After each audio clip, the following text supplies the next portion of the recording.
Тэгэхээр ерөнхий сайдад итгэл хүлээлгэх улсын хурлын тогтоолын төслийг нэгдсэн чуулганаас өмнө төрийн байгуулалтын байнгын орооны буралдаанаар хэлэлцэх ёстой. За хуульд заасан хугацаа гарах юм бол эх 7 хоногийн даваа гараг буюу 6 дугаар сарын 2-нд уг хуралдаан болохоор байна. За үйл явц хэрхэн үргэлжлэх талаар тус байнгын орооны даргаас тодрууллаа.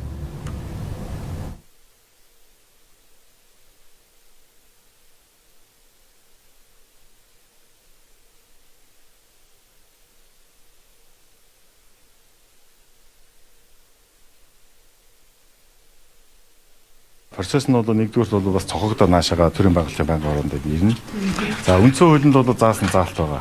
Хэрвээ ерөнхий сайд одоо тодорхой асуудлаар буюу одоо төсөвтэй холбоотой гэж байгаа шүү. Улсын төсөв болон тодорхой бодлогын асуудлуудаар хэрвээ одоо засгийн газарт итгэл үзүүлэх талын асуудлыг хэрвээ тавих юм бол энийг 3 хоногийн дараа буюу 10 хоногийн дотор хилцэн шийдвэрлэнэ гэсэн ийм заалт байж. Тэгэхээр одоо өнөөдөр хэрэг одоо миний гар дээр ингээд ирж байгаа юм шиг байна. Би сая хурал хийж гарч ирлээ. Тэгэхээр одоо энэ тогтоолтой танилцаад мэдээж одоо маргаас нөгөөдрийн цаад өдөр гэдэг ингээд 3 хоног өнгөрөх бах. Тэгээд нэгд өдөр мэдээж байнгын ороо бол хуралдах зайлшгүй шаардлага гарч байгаа. 3 хоног. Танд бас мэдээж энэ дараа бол агуулгын яг за би танилцаж чадаагүй. Яг би агуулга доторхын үзэж чадаагүй. Би дөнгөж сая хурлаас гарч ирлээ шүү дээ. Тэгээ хурал дээр надад хажууд тавьсан би өрөөндөө орж танилцъя гэдэг гисэн.